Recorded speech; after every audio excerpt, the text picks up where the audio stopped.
lembut atau melembutkan ucapan kepada kedua orang tua. An Toisala bin Mayyas qala, dari Toisala bin Mayyas, dia berkata, kuntu ma'an najdat fa asabtu dunuban la araha illa minal kabair. Aku bersama orang-orang An-Najdat, yaitu nisbat kepada Najdah bin Amir al-Hanafi. Ya, jadi dulu itu ada orang namanya Najdah bin Amir al-Hanafi.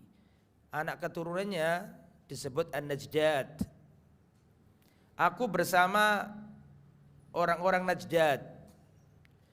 Fa asabtu dunuban la araha illa minal kabair.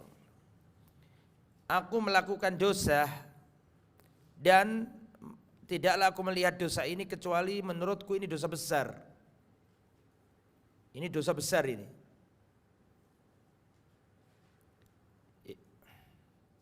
Ya. Fa asabtu dunuban la araha illa minal kabair. Aku melakukan dosa dan aku tidaklah melihat dosa ini kecuali menurutku ini dosa besar ini. Fadzakartu dzalika li Ibnu Umar, maka aku datangi sahabat Nabi yang bernama Abdullah bin Umar.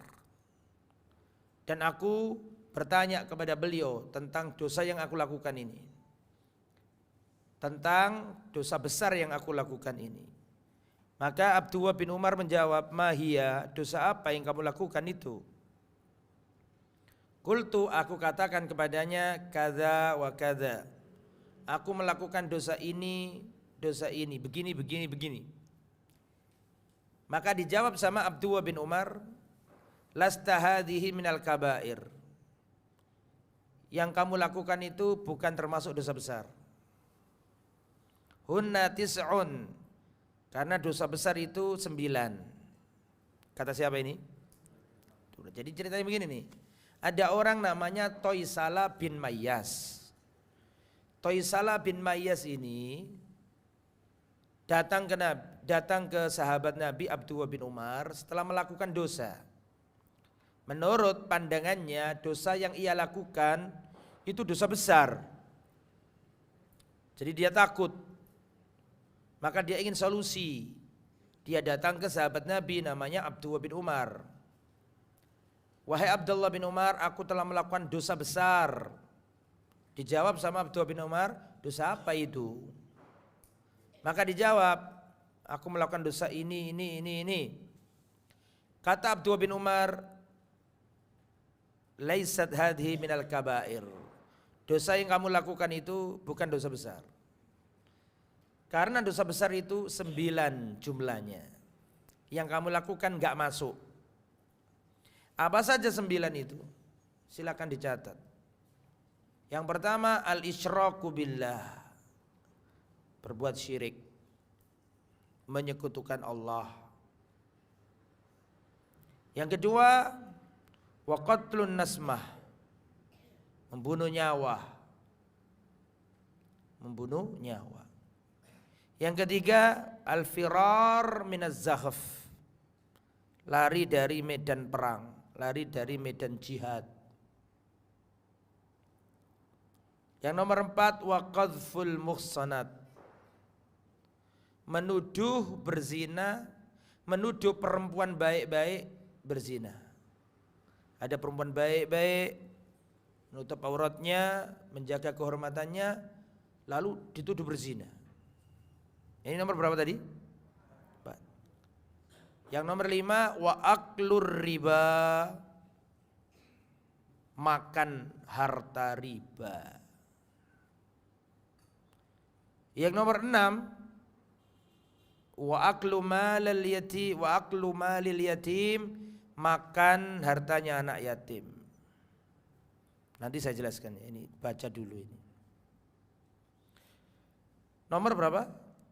7, al-ilhad fil masjid. Ilhadun fil masjid.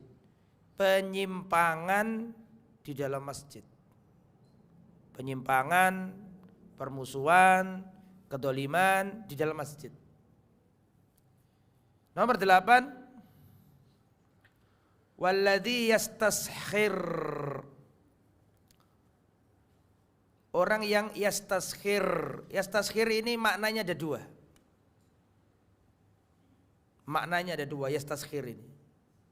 Makna pertama adalah seperti yang dijelaskan oleh pensyarah kitab ini. Nomor berapa ini sekarang?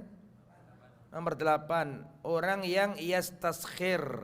Yastaskhir ini maknanya dua. Makna yang pertama adalah membebani seseorang pekerjaan tanpa mengupah. Memeras keringat orang tanpa memberikan upah. Ini makna yang pertama. At-taklifu wal hamlu 'alal fi'li bi ghairi ujrah. Nyuruh orang melakukan pekerjaan tapi enggak ngasih upah. Meres keringatnya orang tapi enggak mau bayar upahnya. Ini dosa besar, bukan dosa kecil itu. Makna yang kedua, yastaskhir artinya yakni al-istihza, merendahkan orang, nyinyirin orang, membuli orang, ya, menertawakan orang. Nah, itu dosa besar. Jadi maknanya ada dua. Nah, saya mau tanya yang bawa terjemahan, karena kitab yang saya bawa kitab Arab. Yang terjemahan diartikan yang mana di antara dua tadi? Menghina. Berarti yang nomor berapa yang dipilih? Yang nomor 2. Ada dua makna, dua-duanya bisa dipakai. Terangkum dua-duanya itu. Makna pertama, membebankan orang pekerjaan tapi nggak mau bayar. Orang diperas keringatnya, gak dibayar-bayar gajinya. Itu dosa besar. Makna yang kedua, menghina, meremehkan, merendahkan, nyinyirin orang, ngebully orang. Nah, itu. Kelihatannya yang menerjemahkan lebih memilih yang nomor berapa? 2. Itu dosa besar nomor berapa? 8. Yang nomor 9 adalah nomor 9, kembali ke materi. Yang nomor 9, buka ul walidain minal uquq. Tangisan orang tua karena kedurhakaan anaknya. Tangisan kedua orang tua karena kedurhakaan anak. Berarti yang nomor 9 ini durhaka kepada orang tua. Kemudian dilanjut, qala li Ibnu Umar, Abdullah bin Umar berkata kepadaku, atafraqu minan nar, hei orang yang bertanya, atafraqu minan nar, apakah kamu takut dengan neraka? Wa tuhibbu an tadkhulal jannah, dan kamu ingin masuk surga. Kata perawi yang meriwayatkan yang tanya tadi berkata, wallah benar, demi Allah aku takut neraka, aku ingin masuk surga. Betul itu.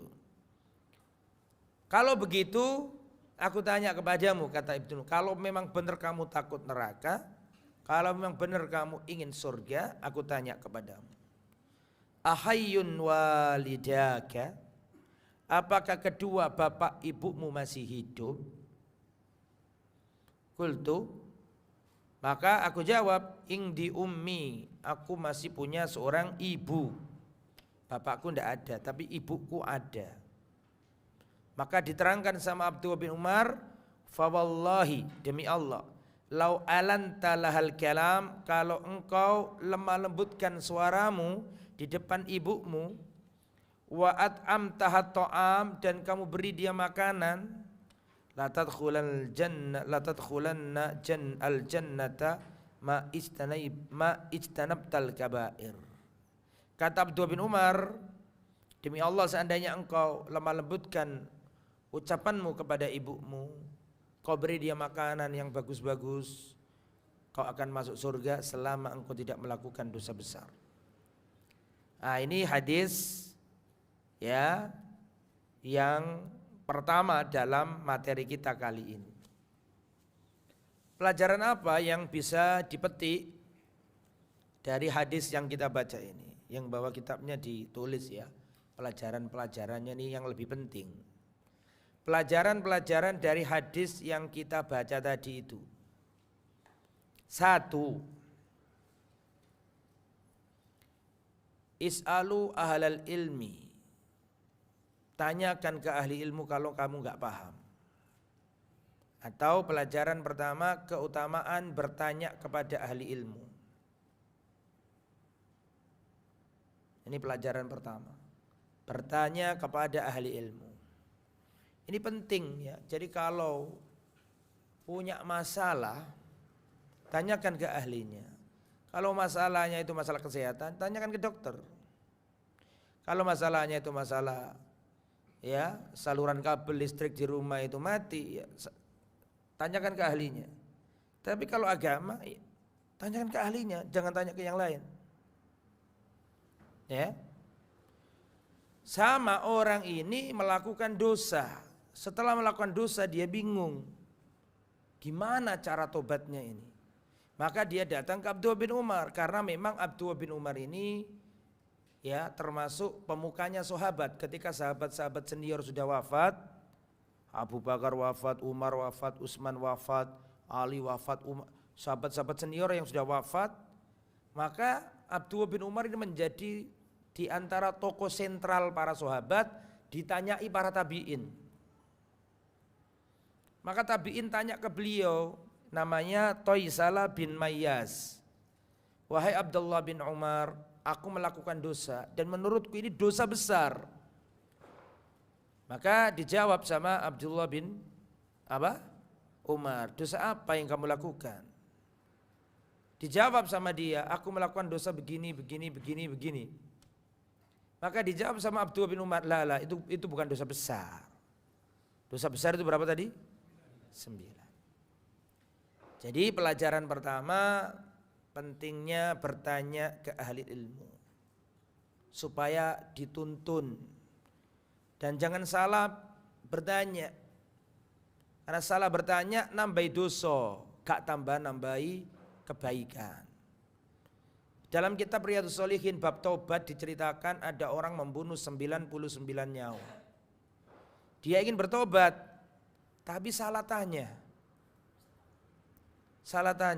Dia tidak tanya ke ahli ilmu, tapi dia tanya ke ahli ibadah. Apakah saya masih bisa tobat? Apakah orang ini bisa tobat membunuh 99 nyawa? Ya karena orang yang ditanya kurang ilmu, dia jawabnya tidak bisa. Kau sudah membunuh 99 nyawa, bagaimana diterima tobatnya? Kau sudah gak bisa, sudah gak ada harapan, kau gak akan diampuni Allah. Akhirnya dia ini merasa, saya ini pengen baik, kok gak boleh. Itu orang yang ditanya menutup pintu kebaikan. Sehingga pelaku maksiat ini putus asa, down mentalnya. Loh kalau gitu ya ngapain aku jadi orang baik?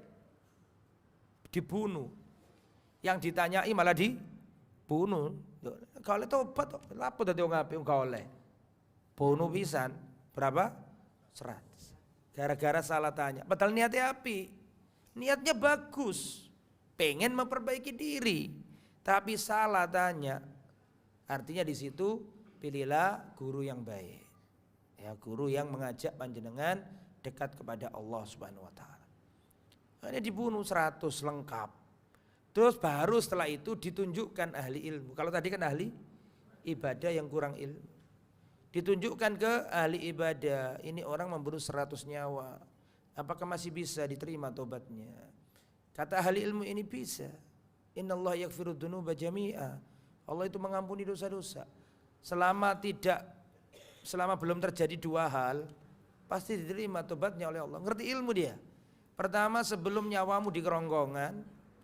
Yang kedua, sebelum matahari terbit dari barat. Allah pasti mengampuni. Jangan berputus asa dari rahmat Allah. Wah, akhirnya senang dia.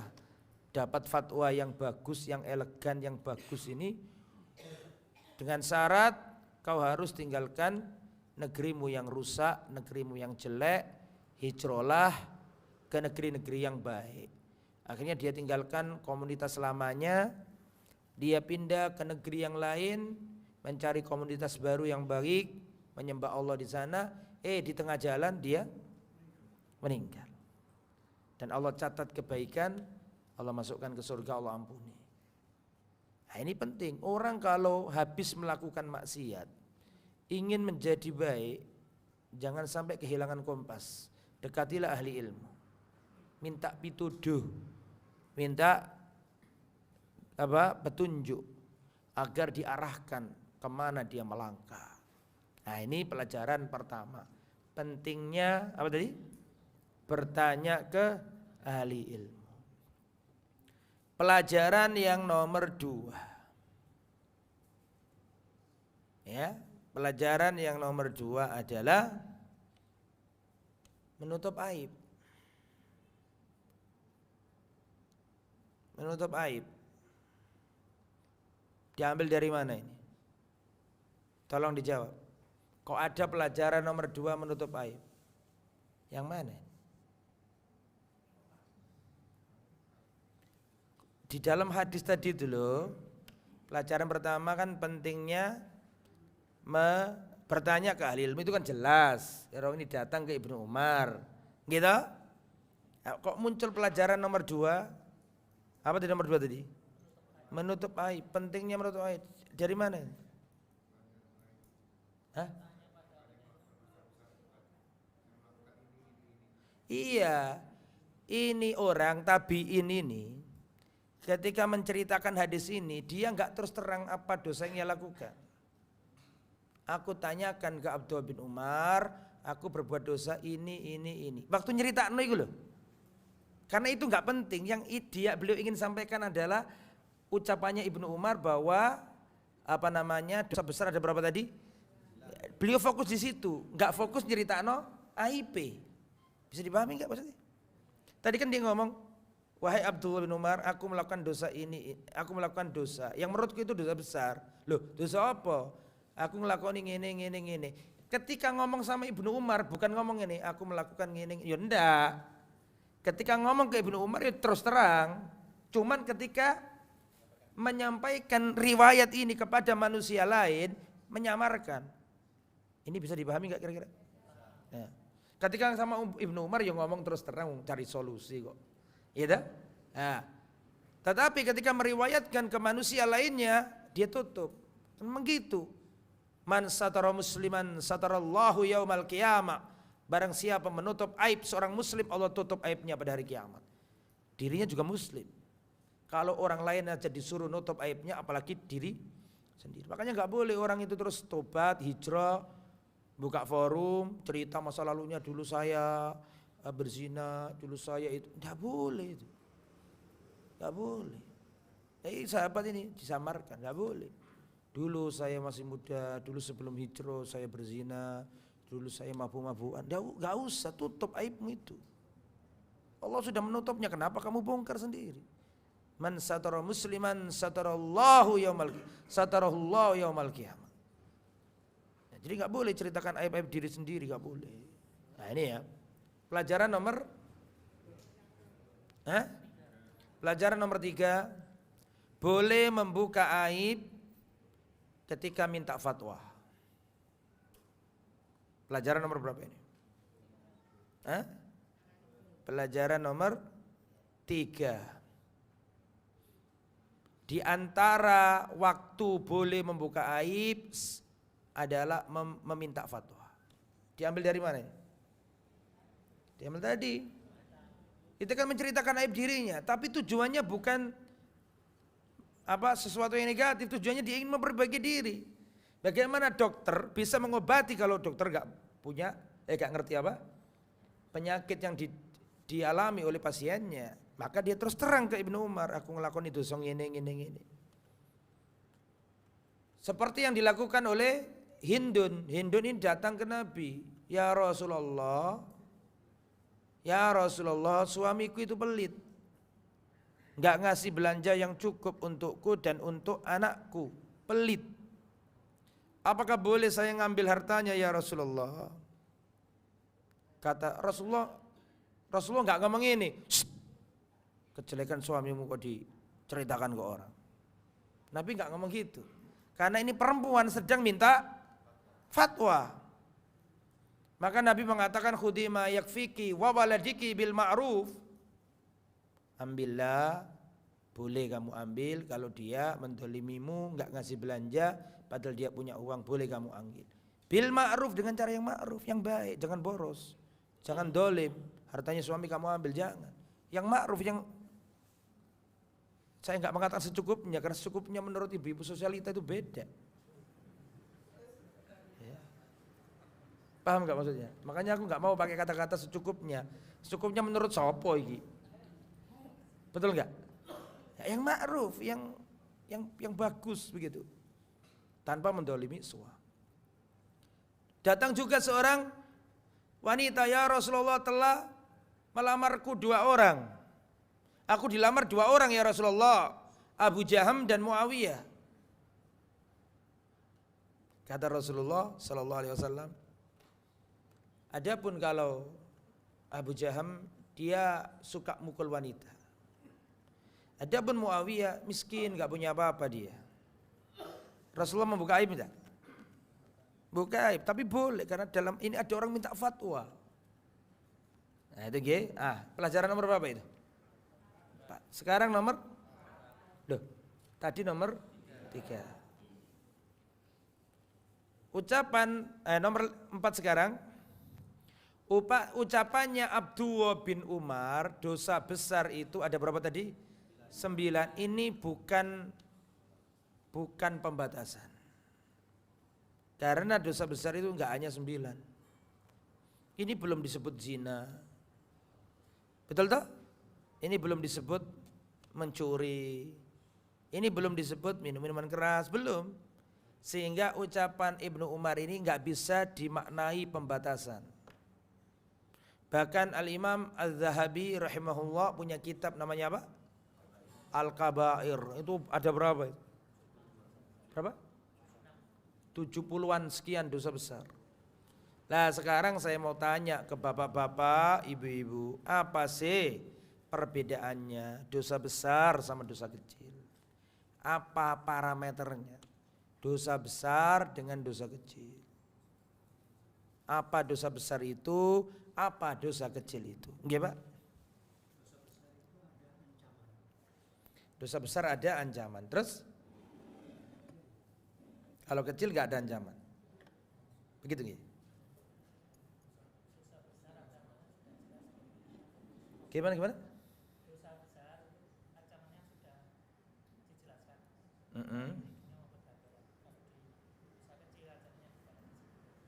Kalau dosa besar itu disebutkan ancamannya, kalau dosa kecil nggak disebutkan ancamannya. Begitu gitu. Oke, betul dua-duanya. Apa perbedaannya dosa besar dengan dosa kecil? Sebelum perbedaannya persamaannya dulu. Persamaannya sama-sama dosa. Persamaannya sama-sama terlarang. Persamaannya ada hukuman dua-duanya. Duanya ada hukuman. Cuma perbedaannya dosa besar itu dosa kecil itu tidak dijelaskan hukumannya, tidak dijelaskan ancamannya, cuma Nabi ngelarang titik ngono tok ae. Enggak disebutkan hukuman atau ancaman di dunia atau di akhirat, enggak ada juga. Adapun apa tadi satunya? Dosa besar itu dosa yang terlarang, haram, yang disebutkan ancamannya atau hukumannya baik di dunia maupun di akhirat. Salah satunya atau keduanya. Perlu contoh ya biar lebih gamblang dan konkret. Contoh Allah Subhanahu wa taala berfirman. Contohnya as-sariqu was-sariqatu faqta'u aydiyahuma jazaa'an bima kasaba nakala minallah. Pencuri laki-laki, pencuri wanita, potonglah tangan keduanya. Ada kata-kata potonglah tangan keduanya. Pencuri laki-laki, pencuri perempuan. Saya enggak berbicara tentang kapan pencuri dipotong tangannya, itu panjang, itu masalah fikih. Cuma yang ingin saya sampaikan adalah mencuri itu dosa besar. Kenapa? Karena disebutkan apa? Ancamannya. Adapun kapan dipotong tangannya, apakah boleh perorangan, komunitas, ataukah negara? Harus negara, nggak boleh komunitas. Nggak boleh asal ada orang nyuri kita tarik rame-rame, oh dipotong, tegakkan syariat Islam, rame-rame motong tangannya orang. Oh nggak boleh, bahaya itu. Bisa hancur masyarakat kalau harus ada pengadilan dulu, harus ada legalitas hukuman yang menaunginya. Adapun majelis hakim sendiri nggak bisa. Meskipun itu ketua organisasi, kepala desa, atau ketua RT, pemangku pondok, nggak boleh menerapkan hukuman tanpa ada legalitas hukum yang mendukung. Harus pemerintah yang sah. Itu kita nggak bahas itu. Cuma yang ingin saya sampaikan adalah bahwa mencuri itu dosa besar. Contoh lagi, wa may yaqtul mu'minan muta'ammidan fajaza'uhu jahannam khalidan fiha wa ghadiballahu alaihi wa la'anahu wa a'adda lahu 'adzaban 'azima. Barang siapa membunuh seorang mukmin sengaja, maka balasannya neraka jahanam, kekal di dalamnya, dilaknat, dimurkai, dan baginya adab yang pedih. Berarti membunuh dosa kecil atau dosa besar? Dosa besar. Kenapa? Karena disebutkan ancamannya. Sedangkan dosa kecil ini dosa terlarang, nggak boleh. Tapi Nabi nggak menyebutkan. Nggak menyebutkan bukan berarti nggak ada loh ya. Bukan berarti nggak ada hukumannya. Tapi nggak disebutkan. Contohnya apa?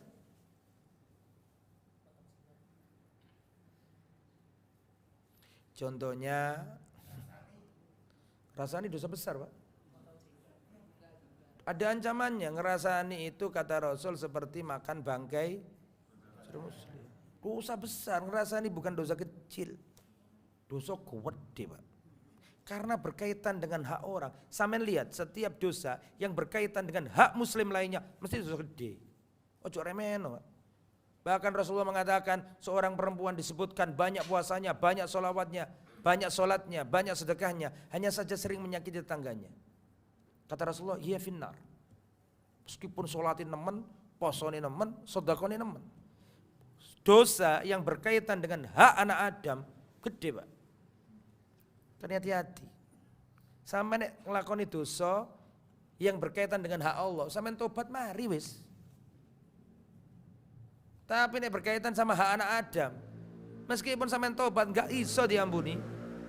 Sampai panjenengan minta maaf, minta dihalalkan. Makanya hati-hati. Selama sampean tidak melanggar hak seorang muslim dan ahli tauhid sampean aman. Aman di akhirat. Tapi es nyandung hak muslim, wah agak berat, Pak. Akan ada pengadilan. Ya bisa masuk surga, tapi ono hitung-hitungannya dhisik sama orang yang didolimi. Jadi setelah orang melewati sirat, ini kan prahara akhir zaman ini kan banyak, Pak. Dibangkitkan dari alam kubur, betul? Dikiring padang mahsyar. Kemudian ada telaga Nabi, ada hisab, perhitungan, ada mizan, timbangan, ada sirat. Sirat pun macam-macam, ada yang jalannya cepat seperti kedipan mata, ada yang seperti kilat, ada yang merangkak, ada yang terseok-seok, disambar-sambar besi yang lancip di sirat. Setelah selesai dari sirat, apakah mlebu surga langsung? Enggak, masih ada kontoroh. Kontoroh inilah semua kedoliman akan dibayar. Sehingga nggak ada orang masuk surga nyimpen loro ati nang wong liya, ndak ono. Karena sebelum masuk surga itu ada kontoroh. Kontoroh inilah kisos akhir sebelum masuk surga. Supaya makanya orang masuk surga kan nggak ada dendam, nggak ono, Pak. Wong mlebu surga kuwabe seneng. Wis gak ono hasad dendam gak ono. Gak ono kok. Lho, dhek kok oleh ndukur aku oleh ning surga ono. Wis mari kabeh. Karena sebelum masuk surga ada kontoroh. Kontoroh inilah sing pernah nempeleng wong tempeleng.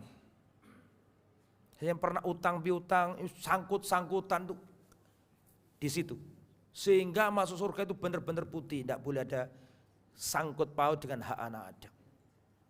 Nah, kembali ke materi kok jadi bahas itu, gara-gara ngerasani tadi. Jadi dosa cilik contohnya, nek aku ngomong dosa cilik bukan berarti kok sampean lakoni loh ya. Tetap nggak boleh. Dosa cilik contohnya menyemir rambut putih dengan warna hitam. Nabi melarang. Nabi melarang. Tapi nek dilakoni ya dosa cilik. Tapi nek dosa cilik terus-terusan yo jadi gede. Nabi tidak pernah makan sambil beriktikaf. Iktikaf begini. Kayak rojo-rojo zaman biyen. Iya, bukan senden yang model gini ya. Kalau gini nih bukan iktikaf. Sama ngerti raja-raja zaman dulu kan punya kayak kasur terus lonjolan semi leyeh-leyeh sambil makan, itu Nabi melarang. Nggak boleh. Terus apa lagi ya? Intinya nggak disebutkan apa? Nggak disebutkan apa? Apa? Minum berdiri, sebagian ulama mengatakan ini adab. Larangan Nabi nggak sampai haram. Karena Rasulullah juga pernah minum sambil berdiri. Sebagian ulama begitu. Makan berdiri tidak sampai dosa besar. Ya, tapi nek makan tangan kiri, ini dosa besar. Karena Nabi menyerupakan dengan apa? Setan. Ada ancamannya ya. Nah, kembali ke materi biar gak jauh-jauh ya. Jadi kembali lagi Abdullah bin Umar menyebutkan dosa besar berapa tadi jumlahnya? 9. Ini bukan pembatasan, tapi yang paling gede begitu. Itu pelajaran nomor berapa? 4. Sekarang pelajaran nomor 5. Khuturatus syirik. Bahaya syirik. Bismillah.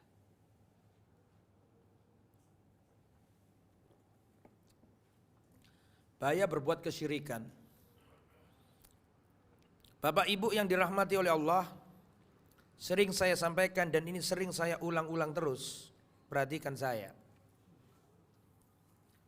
Masalah kesyirikan ini, masih ingat enggak saya pernah nyampaikan ke panjenengan? Di dalam Al-Qur'an itu ada ayat ini juga diturunkan di Injil.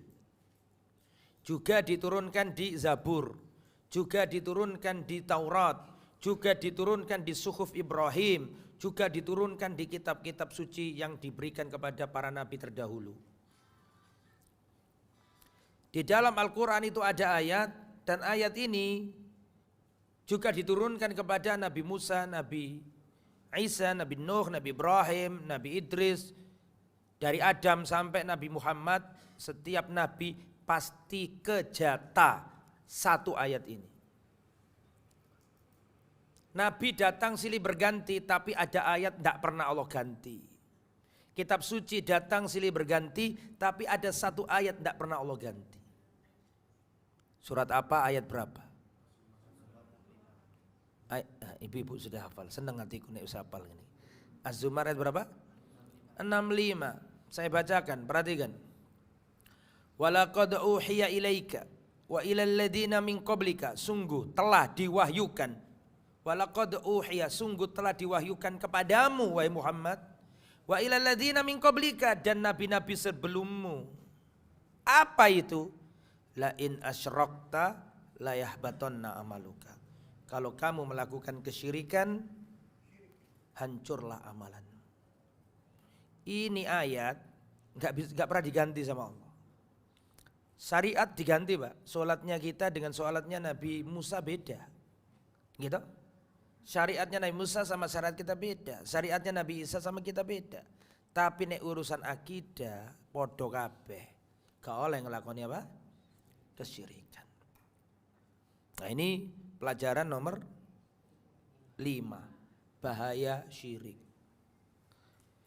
Dan dalam surat An-Nisa ayat 48 kalau enggak salah, Allah berfirman, innallaha la yaghfiru an yushraka bihi wa yaghfiru ma duna dzalika liman yasha.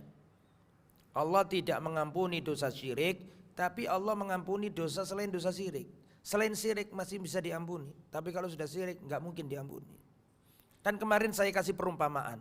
Ada orang, Pak, perhatikan. Ada orang mati ketika meneguk khamr. Minum khamr, mati di tempat apa? Diskotik sambil minum khamr, mati di situ. Naudzubillah min dzalik. Husnul khotimah apa su'ul khotimah? Atau lebih dari itu, ini orang pergi ke tempat perjudian, bawa pelacur, disertai minuman, megang kartu, di sampingnya ada pelacur, di depannya ada minum khamr, waktu ngelempar kartu serangan jantung nublek di situ. Yo judi, yo minuman keras, ya zina, naudzubillah min dzalik. Mati dalam keadaan di samping pelacur, di depan minuman keras, dan ketika main judi. Pertanyaan, naudzubillah min dzalik, semoga Allah melindungi kita semua. Pertanyaan saya, ini dosa kecil apa besar? Besar. Su'ul khotimah apa husnul khotimah? Su'ul khotimah. Sepakat nggih? Su'ul khotimah, mati yang jelek. Ini contoh pertama, taruh sini. Sekarang tak kasih contoh yang kedua. Ada orang pengen cepat kaya, melakukan ritual pesugihan. Dia pergi ke lereng bukit Gunung Kawi atau Gunung Surawiti di Gresik sana, Pantura. Cari tuyul misalnya, atau apa saja.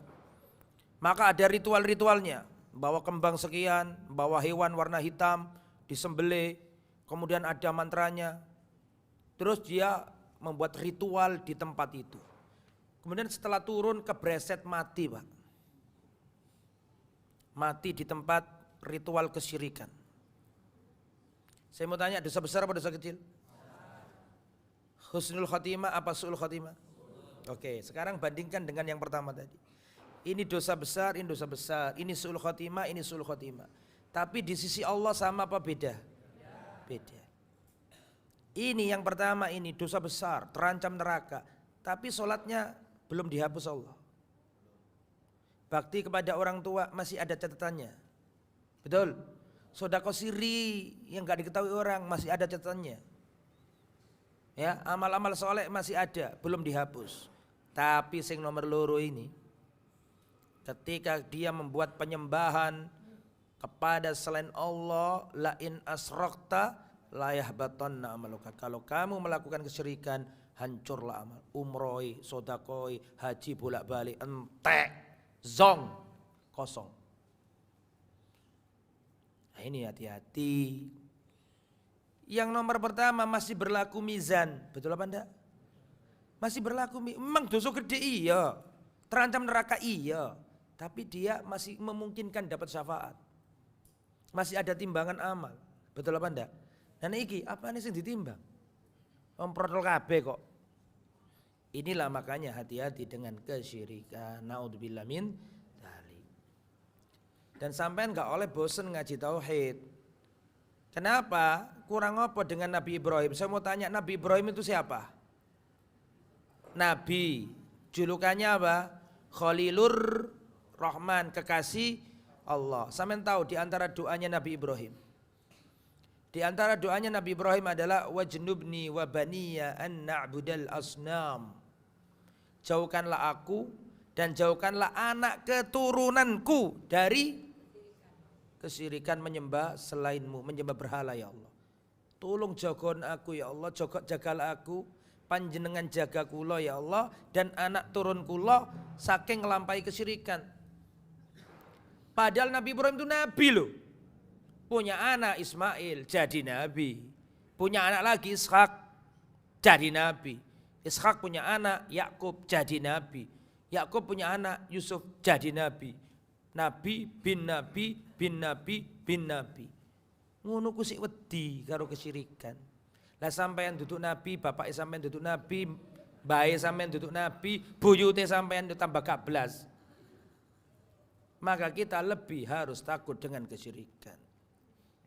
Nabi Muhammad poe ahli tauhid. Ngerti poe? Wis kono ndukure meneh. Ya, poe ahli tauhid. Ngono ku di antara doa yang diajarkan Nabi adalah Allahumma inni a'udzubika min an usyrika bika wa ana a'lamu. Ya Allah, aku memohon perlindungan kepadamu dari berbuat syirik kepadamu. Itu Nabi loh. Wong sing paling paham tauhid. Nah, kita ini makanya harus hati-hati. Mungkin sampean ngaji, nah anak sampean, makanya donga ini penting, Pak. Dulu para salaf itu berdoa. Dalam sholatnya dia sujud. Ketika sujud ingat anaknya. Wahai anakku, aku bersujud. Maka aku ingat dirimu ketika sujudku. Aku tambah khusyukku. Aku tambah doaku untukmu wahai anakku. Sampeyan iki nek ndongakno anak sampeyan, jangan khawatir. Allah yang akan menggerakkan hati anakmu untuk mendoakanmu. Meskipun gak sampai ngomong no. Apa mojok lali nak ya nek emak wis tuwa, bapak tuwa, awakmu kudu ndongakno soalnya awak mbiyen tak dongan. Gak adik ngomong ngono. Selama antum ikhlas doano anak-anak, Allah yang akan mengilhamkan kepada hati-hati anakmu untuk mendoakanmu. Tapi nek saiki belas gak pernah ndongakno anake, ya ojo harap.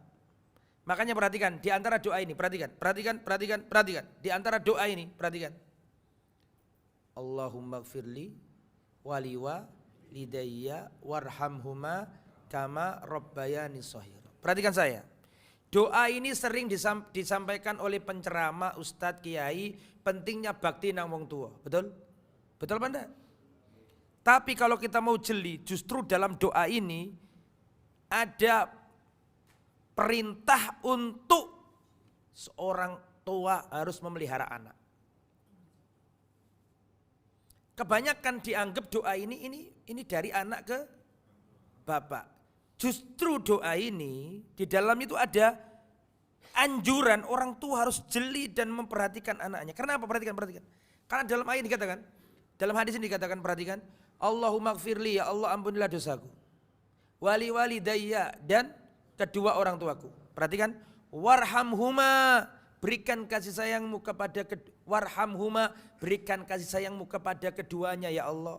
Perhatikan, kama rabbayani shaghira, sebagaimana mereka berdua merawatku. Ada kata-kata sebagaimana. Apa sih artinya sebagaimana itu? Seperti. Nah kamu dulu meliharanya pas-pasan, nanti di akhir wis tuwa, ya sekono ku padha. Wong kata-katanya itu kama rabbayani, sebagaimana mereka dulu merawatku. Nek gak ngerawat, nek pas-pasan, cilik, kurang maksimal, ya padha kasih sayang Allah yang diberikan ke orang tua juga gede. Justru ayat itu, doa itu justru harus dipikirkan orang tua semaksimal mungkin ngerawat anak. Karena doanya anak kalau kita tua nanti ada kata-kata apa tadi? Sebagaimana. Itu harus semangat.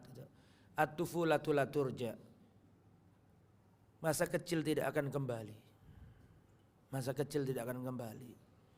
Anak-anak kita itu akan merekam semua perlakuan kita kepadanya.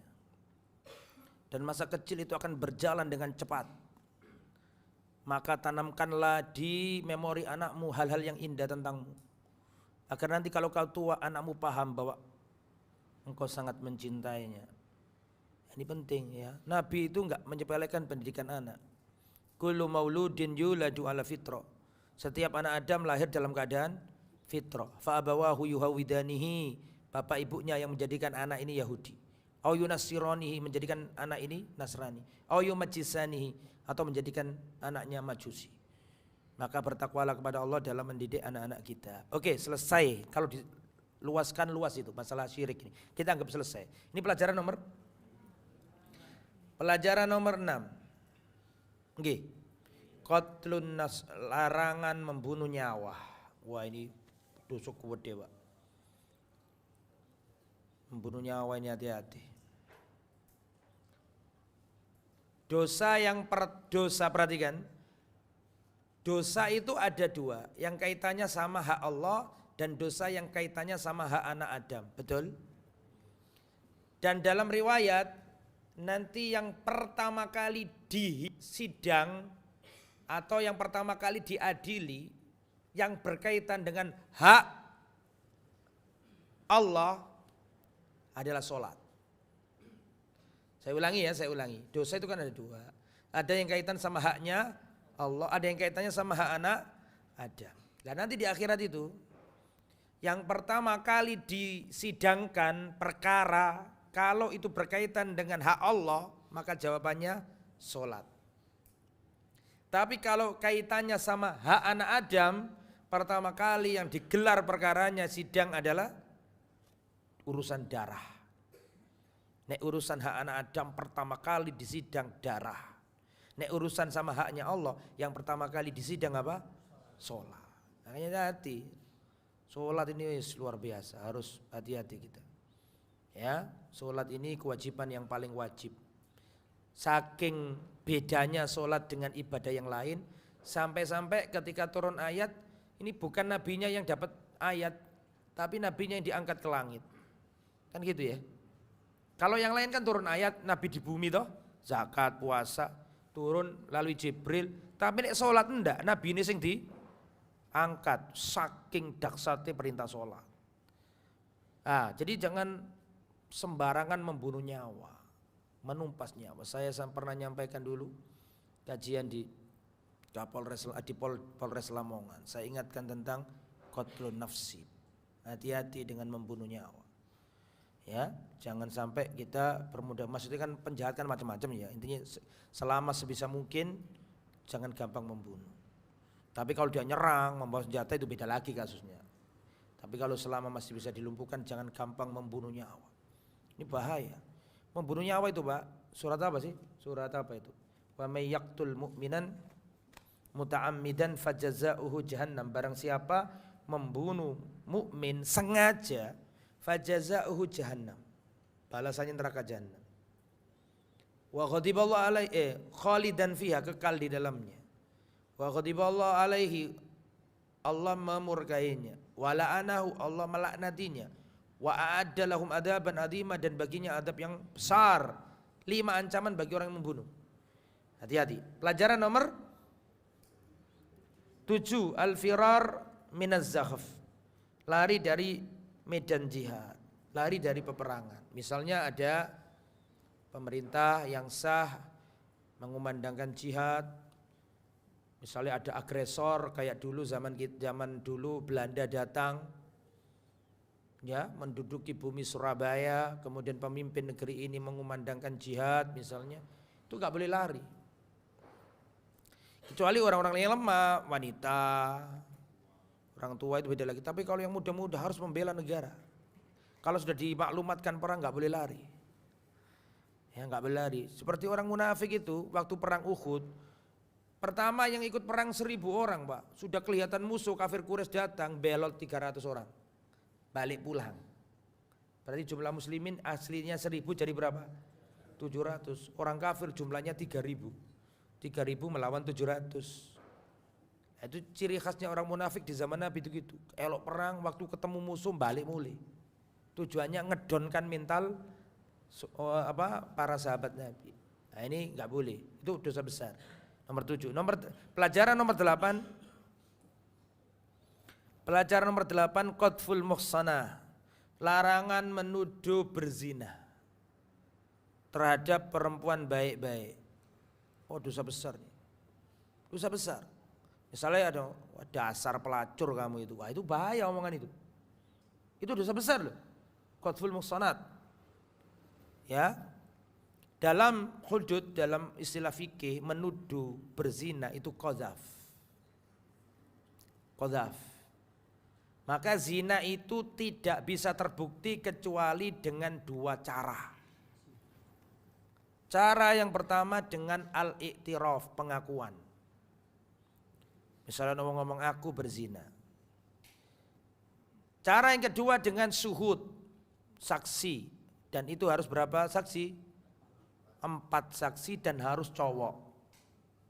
Bukan cewek. Bukan perempuan, laki-laki. Perhatikan. Saking gak bolehnya sembarangan nuduh ini. Dulu di zamannya Umar bin Khattab,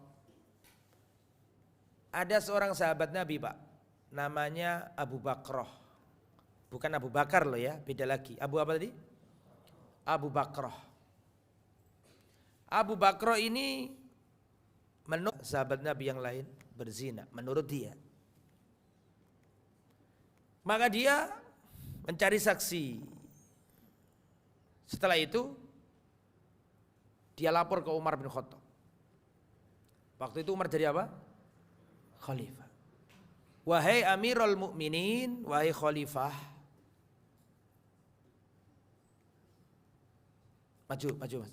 Jangan di pintu. Sip. Matur nuwun, jazakallahu khair. Sampai mana tadi? Ya. Kata-kata sampai mana tadi itu penting banget.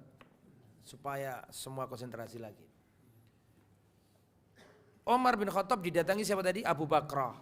Wahai Khalifah Amirul Mukminin, saya melihat Al-Mughirah bin Syu'bah berzina sama perempuan. Oh, ini kan perkara besar ini. Apa kata Umar? Syuhudaka au dhahraka. Datangkan saksimu atau punggungmu saya cambuk. Ada saksinya. Ternyata saksinya cuma 3. Gak cukup. Karena ini masalah darah. Nek terbukti 4 itu dirajam. Mati, darah tertumpah. Makanya gak boleh sembarangan. Cuma bisa mendatangkan 3 saksi. Fulan dengan dirinya 3. Gak mampu mendatangkan 4. Maka 3 sahabat itu dicambuk sama Umar bin Khattab semua. Karena tidak bisa membuktikan. Dan secara hukum tidak bisa Mughirah bin Syu'bah dihukumi apa? Zina. Tidak bisa. Enggak terbukti dia berzina. Urusan itu sama Allah Subhanahu wa taala, tapi enggak terbukti. Maka dicambuk berapa kali orang menuduh tanpa bukti? Orang qadzafin loh, qadzfal ini pelajaran berapa tadi, mohon maaf? Tadi. Nomor 8, qadzful muhsanah ini menuduh wanita baik-baik berzina itu ancamannya 80 cambukan. Cambuk 80 kali.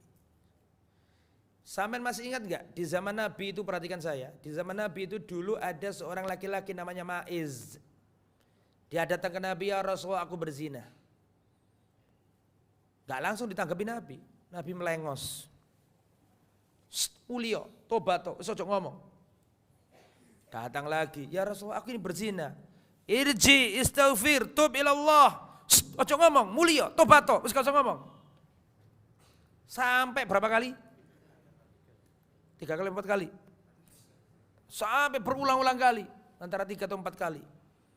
Ngono ku gak langsung diterima Nabi. Nabi ngutus orang. Coba cek orang ini, orang gila, gendeng, waras apa enggak? Dicek ke sukunya. Ini ada gila enggak? Ono seliut golile enggak? Ada nyelenehnya enggak ini orang ini? Ya.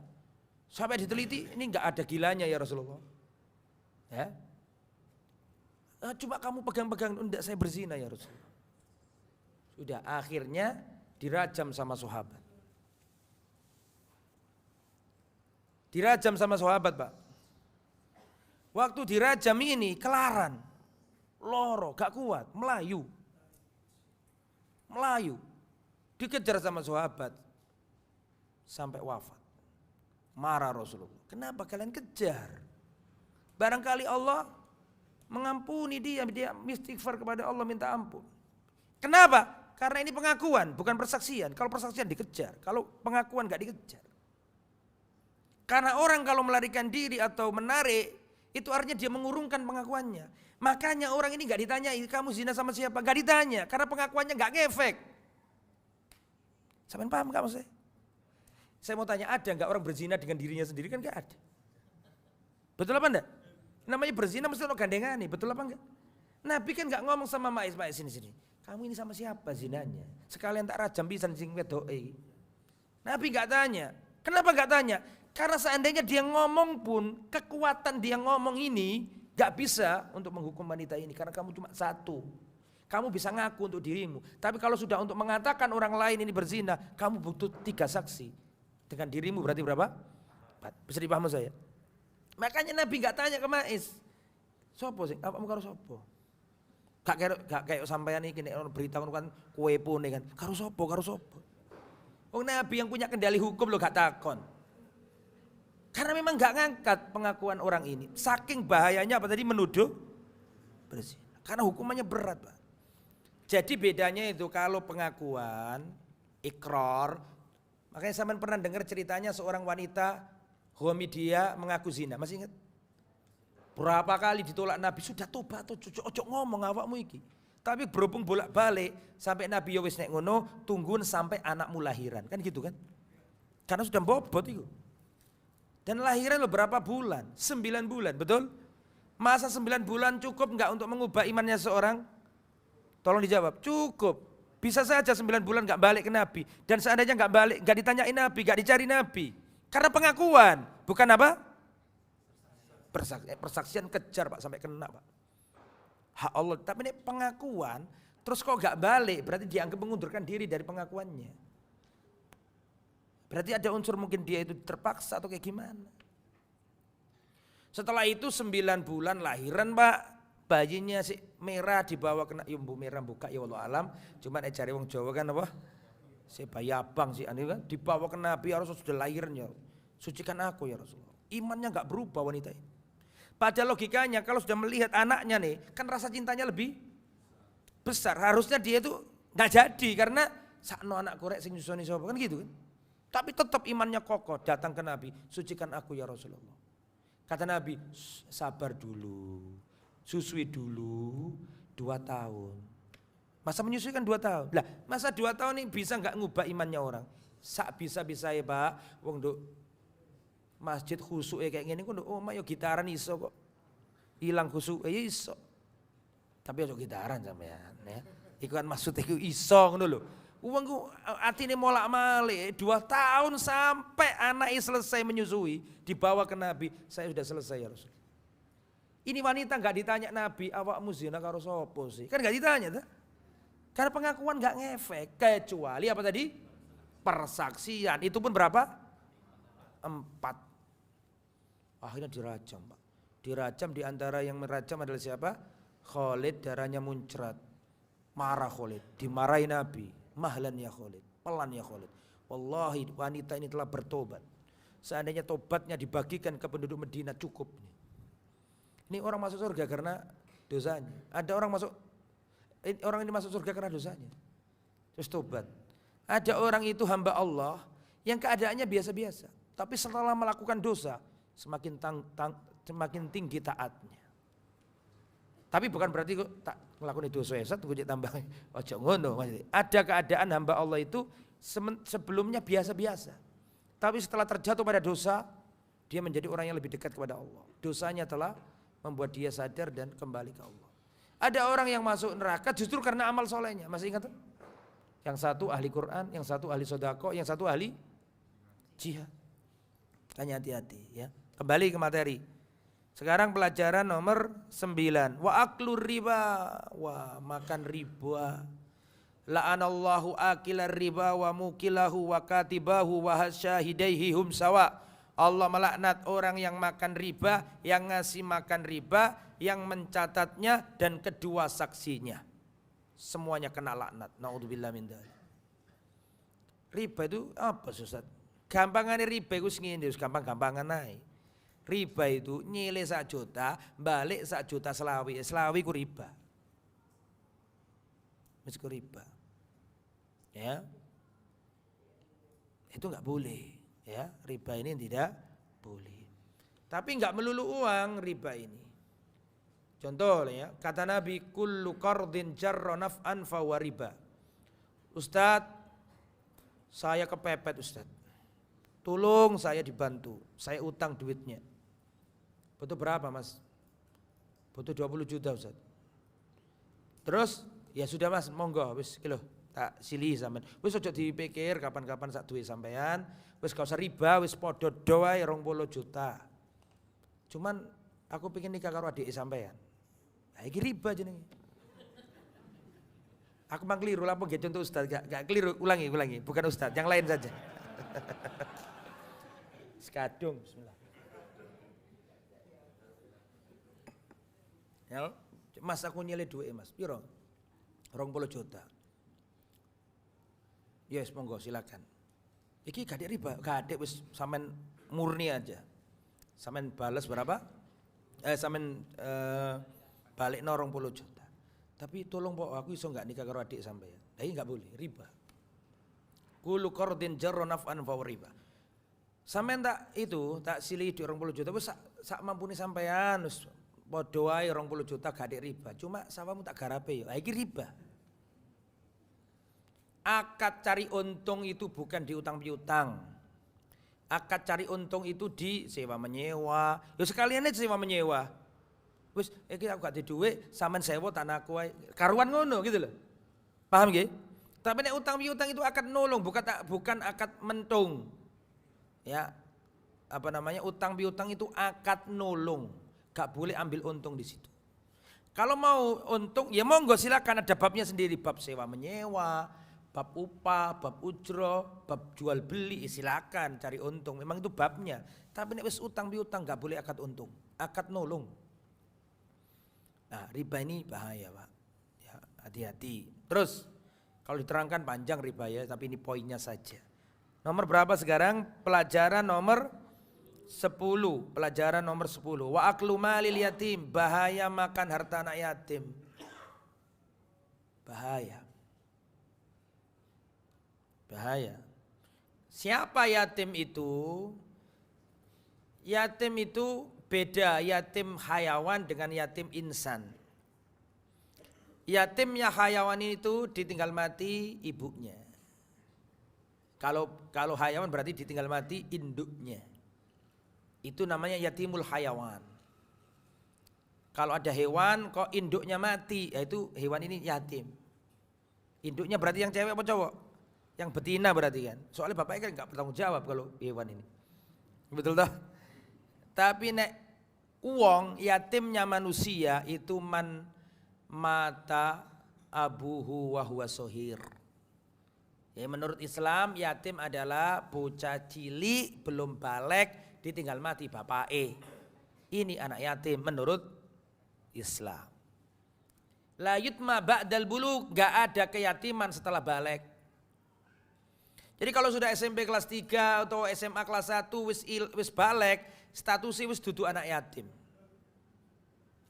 Loh Ustaz, berarti gak boleh disantuni lagi? Boleh kalau miskin. Dia disantuni bukan karena keyatimannya. Dia santuni karena apa? Kemiskinannya. Karena tidak semua yatim itu miskin loh Pak. Ada yatim kaya raya. Bisa dipahami kan?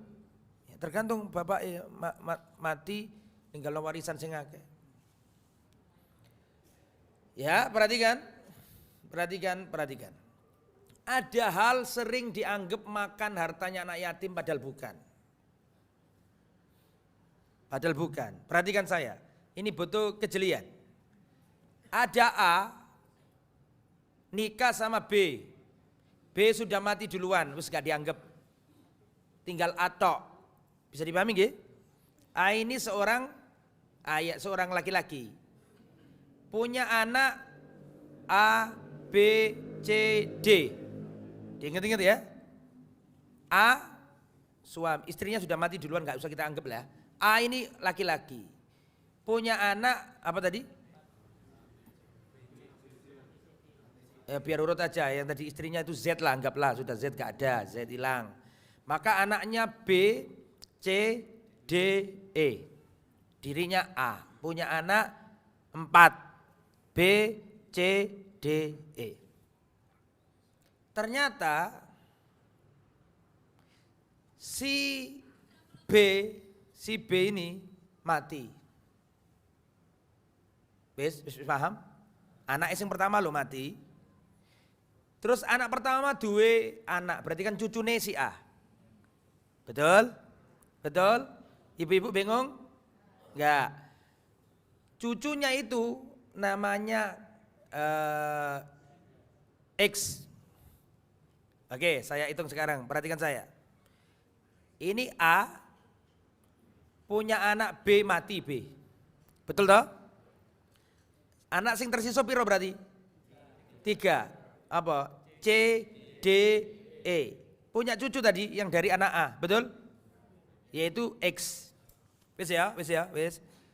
Terus mari ngono A mati. Pertanyaannya X dapat warisan apa enggak?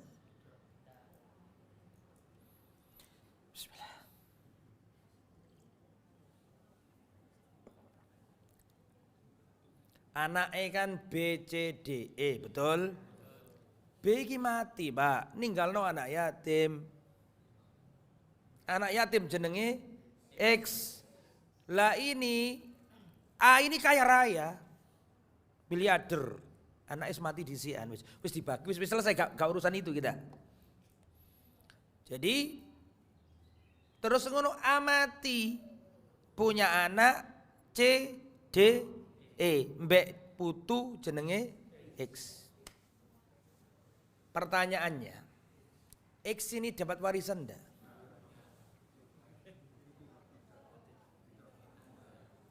Syarat, perhatikan saya. Syarat cucu dapat warisan kalau enggak ada anak.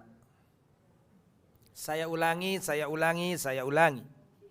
Syarat cucu dapat warisan kalau anak enggak ada. Berarti anak ini kan berarti kan bapak itu cucu toh?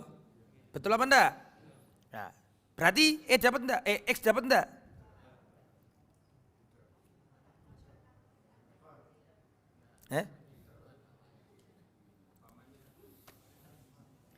Ulangi. Sabar. Iki padahal iki tutup pelajaran faraid lho padahal. Sudah paham Ibu gambarannya? A punya anak B C D E gitu. B mati, tapi B ini mati ninggal anak yatim jenenge X. Mari ngono A mati, bayi lo mati. Pertanyaannya kalau anak tadi kan C D E iki gak usah dibahas pasti dapat. Itu anak kok. Lah mesti cucu iki lho, anak yatim cucu iki lho. Dapat apa enggak? Syarat cucu itu dapat kalau anak sudah enggak ada. Kalau anak enggak ada, cucu baru dapat. Sehingga pertanyaan saya dalam kasus ini, dapat enggak? Enggak dapat. Kan ada anak. Kejebak kan sampean kan? Alhamdulillah bisa jebak sampean. Enggak dapat karena apa? Enggak dapat karena masih ada anak. Anak itu enggak mesti bapaknya X. Anak itu termasuk pamane X itu juga anak. Ini ku akeh sing enggak paham, Duk. Wong-wong no iku asline iki punya anak yatim ini punya hak waris diambil paman-pamannya. Kan ngono kan rata-rata wong ngomong ini. Terus dianggap makan harta anak yatim. Padahal enggak. Halo, kok kayak gak terima ngono lho? Kok gak terima ngono lho? Ibu-ibu sudah paham? Syarat cucu dapat waris kalau nggak ada anak. Saya mau tanya, B, C, E tadi itu anak, D, E, C, D, E anak enggak? Anak, cucu nggak dapat, wong anak masih ada kok cucu dapat. Karena bapak itu, karena anak itu nggak mesti bapaknya anak yatim tadi. Termasuk anak adalah pamannya anak yatim. Iya X, berarti X nggak dapat. Cuman kalau di Mesir itu pengadilan, kalau ada kasus kayak gitu itu pengadilan itu mengharuskan kakeknya tadi berwasiat. Berwasiat kan boleh kepada non ahli. Itu solusinya kalau di Mesir. Tapi sebagian ada yang nggak setuju karena itu mewajibkan sesuatu yang nggak wajib. Tapi ada yang menjembatani itu biar anak yatim ini nggak terlantar begitu loh. Lah itu hukumnya Pak nggak dapat, tapi kalau kemanusiaannya ya harusnya paman itu ngerti. Tapi nek biasanya mus ketemu duit itu kadang-kadang lali. Dan biasanya nek urusan warisan senggari ngeruweti itu bojone anak-anak iku. Anak iku asline duluran api-api kabeh, tapi bojone anak-anak itu loh. Ngeruweti itu harusnya meneng cep pura-pura gak ero. Dipanas-panasi ku dulur mulai akeh awakmu kalau apa goblok awakmu iki. Dibecuki dulur mojok kelem. Lho ono enggak ngono kasus kayak ngono? Wah, kayak asline dulure ku api-api. Berhubung di apa? Dipanas-panasi karo iya bojone dhewe-dhewe gimana? Akhirnya tukaran, itu bahaya itu. Itu bahaya, Pak. Karena harusnya kalau ditinggal mati orang tua harusnya tambah rukun. Karena diantara cara berbakti kepada orang tua adalah nyambung tali rohimi wong tua toh. Di antara tali rohim wong tua ya anak-anak wong tua, dulur-dulur kita. Kembali ke materi dawa iki ya. Pelajaran nomor 11, ilhad, larangan membuat penyimpangan dalam masjid, kedzaliman dalam masjid. Mukul orang di masjid. Joget-joget di masjid. Nah, ini enggak boleh, penyimpangan itu. Ya, nonton sepak bola bareng di masjid. Ya Allah, kayak kon enggon aja masjid tuh kayak nubar ya misalnya. Ini nggak boleh Pak. Terus nomor berapa? No, pelajaran nomor 2, larangan merendahkan. Tadi saya katakan yastazkir ada 2 makna nggih. Betul nggak? Makna pertama apa tadi? Kalau sampean lihat terjemahnya langsung jelas diartikan merendahkan titik ya dah. Tapi kalau sampean jelas lihat di bahasa Arabnya, alladzi yastazkir itu para ulama menjelaskan ada 2 makna. Ini yang enggak diterangkan di terjemahan. Diterangkan di sarahnya. Yastazkiru ada 2 makna. Satu bisa artinya membebani pekerjaan kepada orang lain tanpa memberi upah, mangan keringeti wong. Ini bahaya, nggak boleh, itu dosa besar. Makna yang kedua, ya ini yang diterjemahkan itu. Makna yang kedua apa tadi? Merendahkan, membuli, menyakiti, nah itu. Terus pelajaran nomor 12, ini yang paling dahsyat ini. Dalam? Iya, pelajaran nomor 13, bukaul walidain minal ukuk, larangan durhaka kepada orang tua. Ya, ini bahaya. Rasulullah bersabda, babani muajjalani uqubatuhuma fid dunya. Ada 2 dosa yang Allah segerakan adabnya di dunia. Ada 2 dosa, terus nggak pakai kredit, nggak pakai langsung kontan, di cash di dunia. 2 dosa. Dosa yang pertama, al-uquq, durhaka kepada orang tua. Dosa pertama ya, durhaka kepada orang tua. Itu pasti Pak. Kalau ono ceritane wong durhaka enak uripe, gak ngira enak. Nomor 2, az-zulum, kedzaliman. Sampean mendolimi orang, ya Allah Pak. Naudzubillah min dzalik. Pasti sampean kena di dunia, enggak usah nunggu di akhirat. Di akhirat ada lagi kalau enggak tobat. Tapi yang jelas di dunia akan sampean saksikan itu. Kalau kita mendolimi orang, balik. Ittaqu da'watal madlum, hati-hatilah dengan doa orang yang terdolimi. Orang yang mendolimi bisa tidur pulas, orang yang didolimi enggak bisa tidur, dan Allah lebih tidak tidur. Allah merekam semua tindak kedoliman dan Allah akan membalaskan setiap kedoliman yang tidak mampu terbalas. Hati-hati, jangan berbuat dolim. Pelajaran nomor 14, betul? Di antara metode pendidikan adalah bertanya. Di antara metode pendidikan Nabi dan pendidikan para sahabat adalah bertanya. Diambil dari mana ini? Diambil dari ucapannya Umar, mau enggak, apakah kamu takut dengan neraka? Apakah kamu pengen masuk surga? Iya. Kalau begitu, kan gitu ya? Kan sebenarnya bisa aja langsung, kalau kamu pengen surga, kalau kamu takut neraka, amalkan ini. Kan bisa saja langsung ngomong kayak gitu. Tapi Abdullah bin Umar membuat metode apa tadi? Pertanyaan. Dan itu Rasul sering kayak gitu. Maukah kalian saya tunjukkan? Kan bisa saja Nabi ngomong kayak gini, sini para sahabatku, tak kasih tahu kalian. Sesungguhnya kan bisa saja. Tapi Nabi sering kali menggunakan apa? Metode pertanyaan. Ya, wahai para sahabatku, tahukah engkau? Gitu. Karena orang kalau ditanya itu mikir jawabannya. Orang kalau mikir jawabannya berarti siap diberi ilmu. Makanya para sahabat Rasulullah sering menggunakan metode pertanyaan. Pelajaran nomor berapa sekarang? 15. Fadlu birril walidah, keutamaan berbakti kepada ibu. Tadi kan ditanya, apakah kedua bapak masih hidup? Sudah, bapak saya tidak ada, tapi ibu saya masih ada. Kan gitu ya?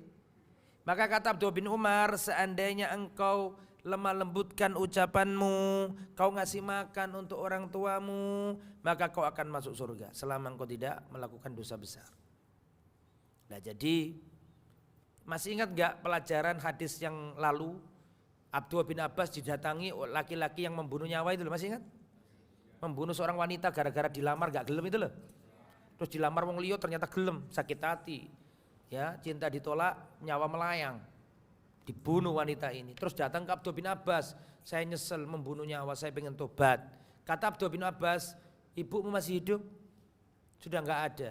Ya sudah, kalau gitu tobatlah semampumu, semaksimalmu, berlakukan amal soleh, mendekatlah kepada Allah. Habis gitu muridnya Abdullah bin Abbas bertanya, wahai guru, itu tadi orang bunuh kenapa kok ditanya ibumu masih hidup? Paham kan?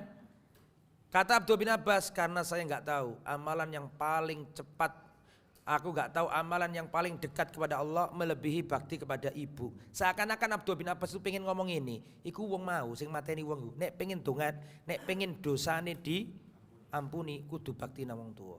Makanya para ulama menyimpulkan, ini pelajaran nomor berapa berarti? 15, pelajaran 15, birrul walidai min asbabil maghfirah. Berbakti kepada orang tua sebab ampunan Allah. Itu pelajaran nomor 15. Berbakti kepada orang tua termasuk sebab turunnya ampunan Allah. Selesai. Sudah 1 jam lebih 20 menit. Sekarang kita buka tanya jawab. Silakan kalau ada. Monggo.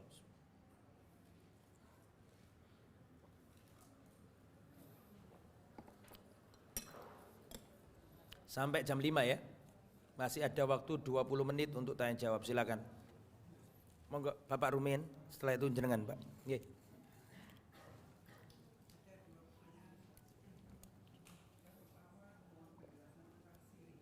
Nggih.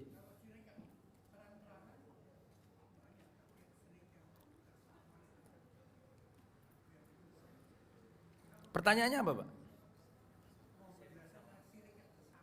Syirik yang samar. Oke. Setarakan disebut maksudnya.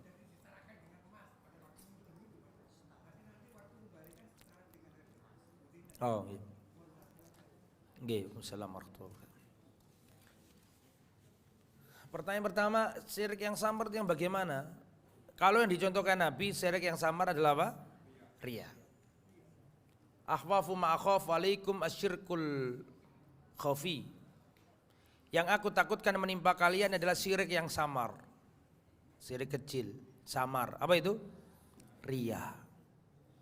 Ya, pingin dipuji orang. Makanya amalan kita itu membutuhkan niat yang ikhlas dalam 3 hal. Sebelum melakukan, ketika melakukan, dan sesudah melakukan. Itu 3 keadaan butuh ikhlas semua. Sebelum melakukan, ketika melakukan, dan selesai melakukan. Jadi harus menjaga niat. Makanya kata Sufyan Ats-Tsauri, ma'alajtu syai'an asadda alayya min niyati. Ya, Sufyan Ats-Tsauri insyaallah yang ngomong itu. Tidak pernah aku mengobati hatiku melebihi pengobatanku terhadap niatku. Karena selalu berubah-ubah.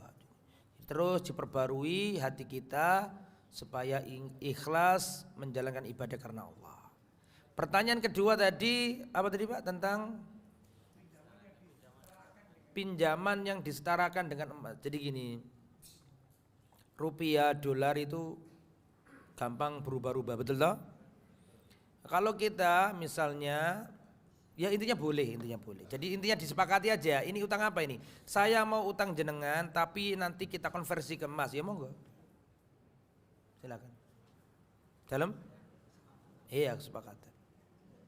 Harus disepakati, nanti lucu lah kok nek gak disepakati. Loh, sampean biyen iki utang aku 2 juta. Nah, saiki sampean balik 2 juta, aku mau biyen 2 juta iku kena dienggo. Ya, makanya disepakati dari awal. Ya, buat dari awal. Karena harga emas itu stabil, Pak, sejak zaman Nabi sampai sekarang. Zaman Nabi 1 dinar bisa dipakai kambing, sampai detik ini 1 dinar bisa beli kambing. Nek dirham memang terdegradasi, harganya nggak jelas. Tapi kalau emas dari zaman Nabi sampai sekarang masih sama, stabil. Zaman Nabi 1 dinar buat beli apa? Kambing dapat sampai sekarang bisa. Ya, begitu wallahu a'lam bishawab. Monggo Pak. Riba, nggih.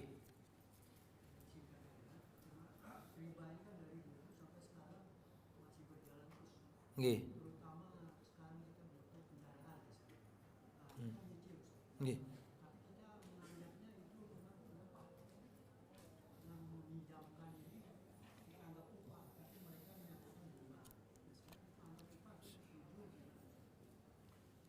Ya, beliau bertanya tentang hukum nyicil kendaraan. Kalau kita niatkan tambahannya itu nyicil gimana Ustaz? Tambahannya sebagai upah gimana Ustaz? Meskipun mereka niatnya bunga. Begini Pak ya, tidak semua kredit itu nggak boleh. Kredit yang bagaimana ini? Misalnya saya beli sepeda motor harga misalnya saya nggak tahu harganya, ini contoh aja ini. Misalnya saya beli motor harga misalnya 25 juta. Baru ngerain saya beli cash.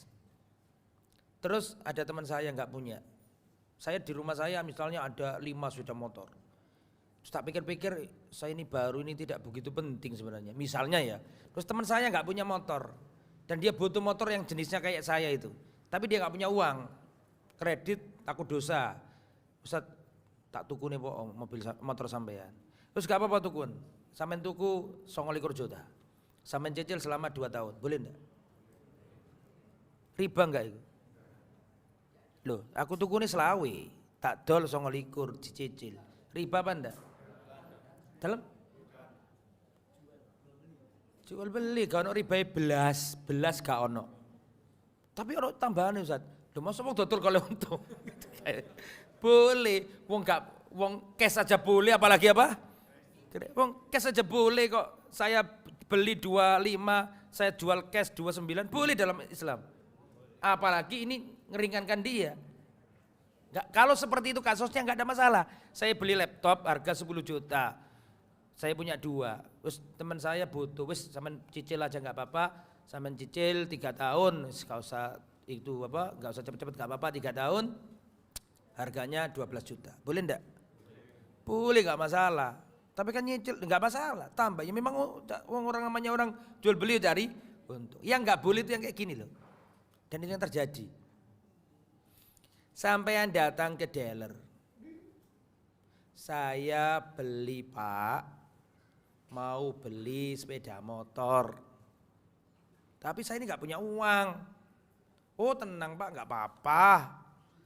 Sampean kalau mau cash ya boleh, mau kredit ya boleh, tapi nak kredit aja Pak, kan gitu kan? Kredit berapa ini Pak harganya? Oh sampean cicil selama sekian tahun harganya 32 juta. Betul toh? Sampean pulang membawa mobil. Dalam tanggungan sampean berapa juta tadi? Gak mobil, masuk ono mobil 32 juta gitu. Ya kita nggak bahas biar sesuai motor tadi kita keliru ngomong tadi. Motor ya. Itu dealer dapat finansial dari siapa? Leasing. Di cash sama leasing. Dealer gak mau resiko. Dikei jenggelek langsung 32 juta. Nah akhirnya apa? Kita bayarin nanti nang leasing. Jadi kita itu harga itu seandainya kok cash mek 20 juta. Sampaian itu ditalangi oleh bayar itu bukan 3 juta, mohon maaf. Bayar kemana tadi? Ke dealer enggak 32 juta. Berapa? 25 juta. Tapi sampaian terteken di situ bayar ke leasing berapa? 32. Jadi intinya itu sampaian diutangi leasing duit 20 juta, tapi sampean balik nang leasing berapa? 32 juta. Ada tiga komponen ini lo yang nggak boleh. Sampean nggak di omah, datang ke bank aku gak di omah bang. Aku pengen omah. Masalahnya bank itu gak duwe barang, betul toh? Jadi bank kerjasama sama dan gak mau resiko ngurusi omah lapo, iya kan? Nah itu yang buat segitiga yang buat gak boleh Pak.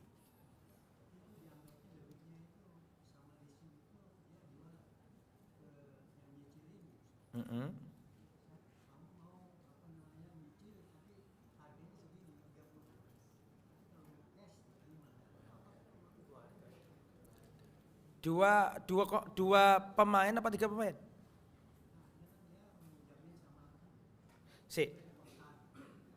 Gini. Kalau cuma dua tok nih, saya sama sampean. Nek sampean mas tuku laptopku iki cash gak apa-apa 10 juta 11. Tapi nek sampean kredit 13. Pilih sing ndi? Aku milih sing 13 Ustaz. Sebagian ulama tidak mengatakan ini bermasalah, nggak apa-apa. Tapi masalahnya gak 2 Pak, ada berapa? 3. Tapi itu niat saya itu memberi upah lah, nggak bisa gitu. Syariat gak boleh begitu. Ya, al-ibratu bil haqaiq. Menjadi pokok masalah itu hakikatnya, bukan namanya. Contoh ya, contoh. Yang jadi patokan itu bukan namanya, tapi hakikat yang dijalankan di akad itu. Contoh, saya belanja di toko, ternyata kurang duitnya.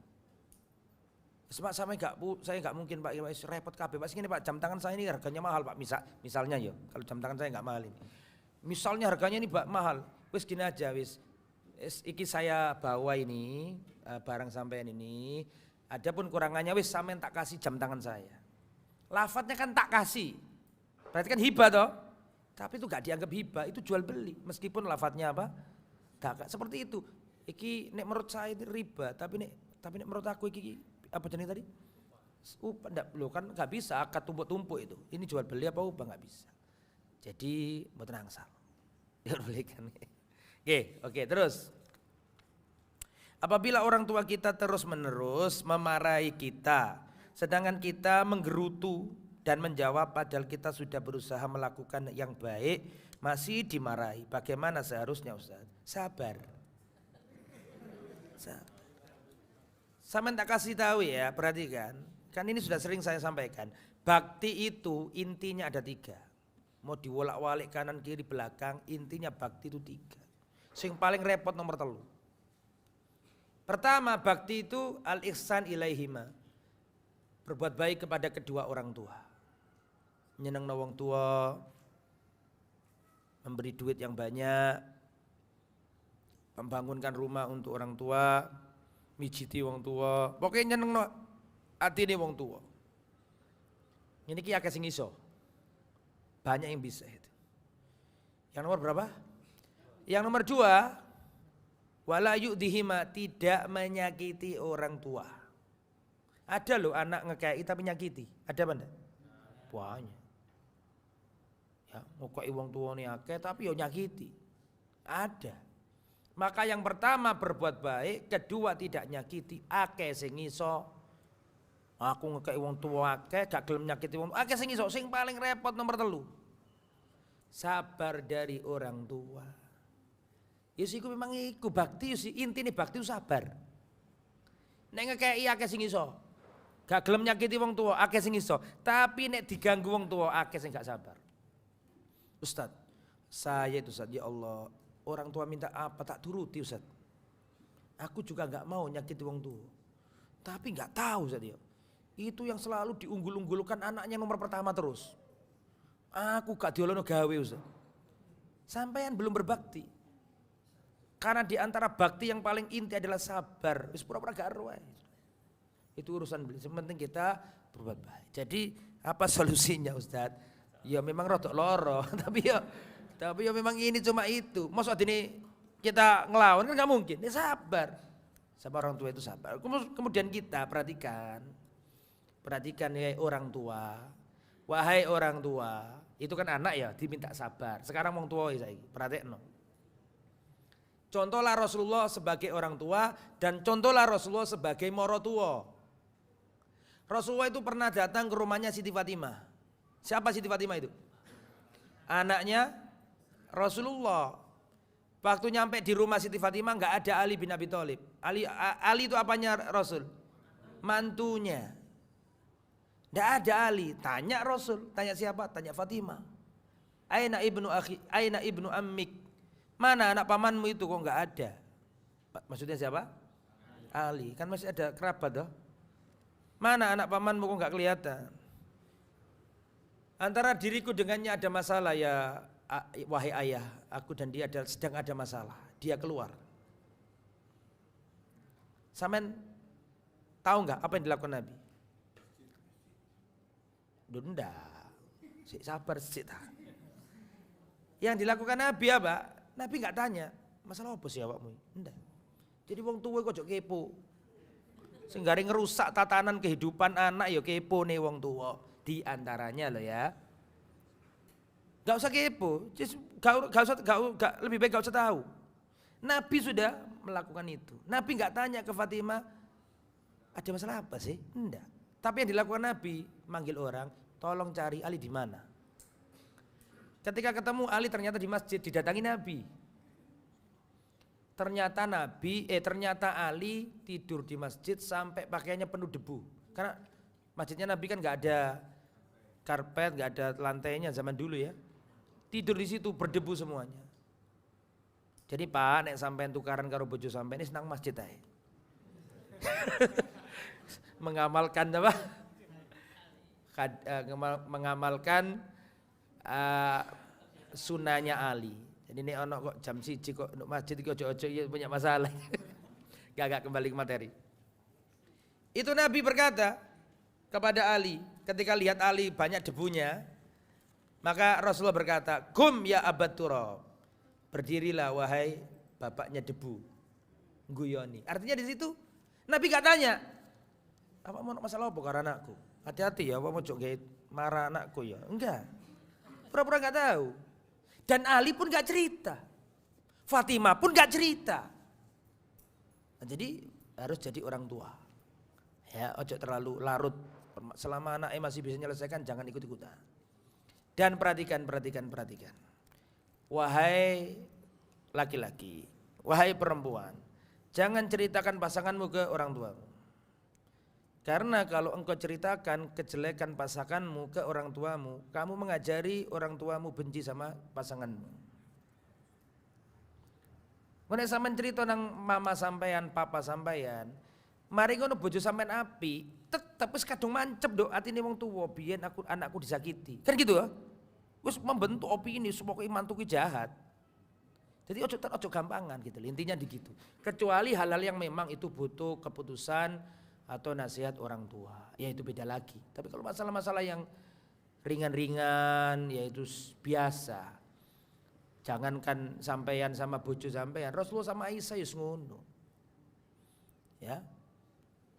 Aisyah itu seneng seteru dengan Zainab binti Jahash, podo istrine Nabi. Suatu saat Aisyah ini sama Hafsah bersekongkol dalam tanda kutip. Wahai Hafsah, nanti kalau Rasul datang dari rumahnya Zainab, ayo kita sepakat. Pokoknya Rasulullah ambu gak enak, bau gak sedap. Kan gitu ya? Sepakat, siapa yang duluan, pokoknya kita harus ngomong gitu. Ternyata benar, setelah dari rumahnya Zainab, datang ke Aisyah atau datang ke Hafsah, dua-duanya mengatakan, ya Rasul, panjenengan bau gak sedap, bau maghfir. Ya, apa maghfir itu? Bau enggak sedap. Enggak, saya tadi cuma dari rumahnya Zainab dikasih madu. Saya itu datang ke satunya lagi yaitu Aisyah atau sebaliknya. Ya Rasulullah Anda bau. Ya, diomongin lagi. Saya tadi di rumahnya Zainab, saya enggak makan kecuali dikasih madu sama Zainab. Karena dua istrinya ini akhirnya Rasulullah, ya sudah kalau gitu lain kali ke rumahnya Zainab aku enggak mau disuguhi madu. Jadi biasa rumah tangga itu, jadi jangan mudah. Artinya di rumah tangga Nabi itu ada kayak gitu.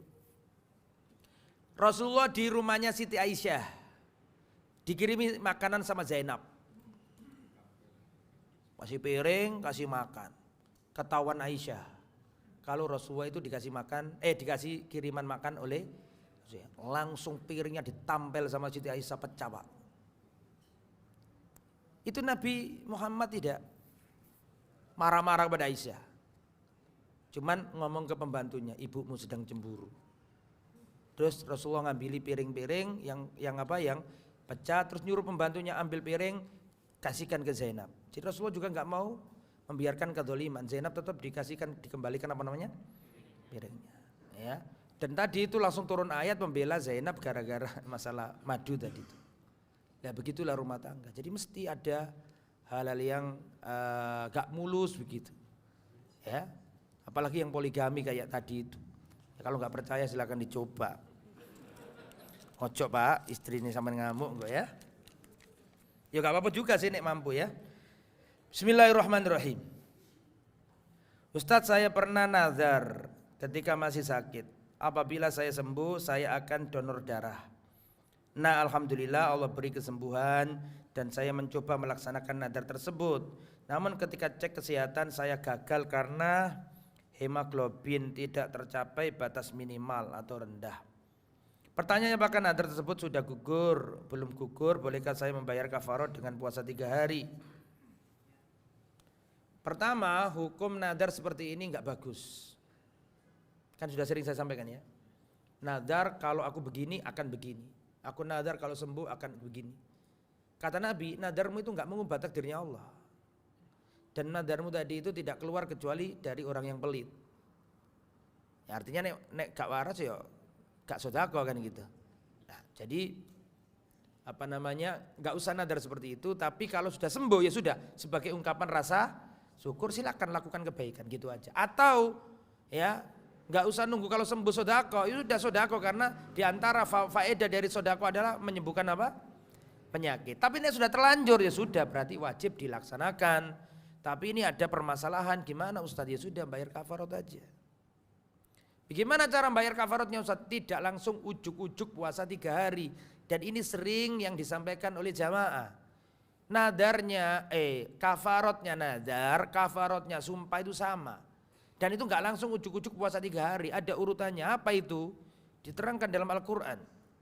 Fakafaratuhu it'am asyarati masakin, ngasih makan 10 orang fakir miskin. Sampai nadar, gara-gara cekcok sama adik sampean, aku nadar demi Allah enggak mau aku masuk ke rumahmu lagi. Kamu itu adik enggak tahu diri misalnya. Terus kan nggak boleh kan ya mutusna silaturahim ya. Lalu dia sadar, adiknya datang sepurone cak ya, aku njaluk sepuro.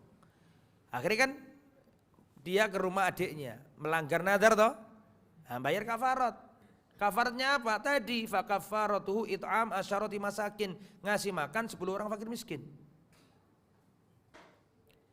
Out kiswatuhum atau lafadznya atau berarti opsional, alternatif. Atau ngasih pakaian 10 orang fakir miskin. Atau tahriru raqabah. Ada berapa opsi? 3 opsi. Opsi pertama ngasih makan 10 orang fakir miskin. Opsi kedua ngasih pakaian 10 orang fakir miskin. Opsi ketiga memerdekakan budak. Opsi itu bukan semuanya. Berarti milih salah satu. Sing sampean mampu yang mana dari 3 itu. Kalau ternyata 3-3-nya nggak ada yang mampu, baru yang terakhir ini apa? Puasa. Puasa ini yang terakhir. Kalau 3-3-nya sudah nggak ada pilihan. Tapi kalau 3-3-nya masih ada pilihan, ya dipilih 3 itu tadi. Ngasih makan 10 fakir miskin, beli nasi padang 4 kotak sama air, panggil orang nggak punya 10 bagikan selesai. Atau undang ke rumah ngasih makan 10 selesai. Atau beli baju di mall 10 orang kasih fakir miskin selesai.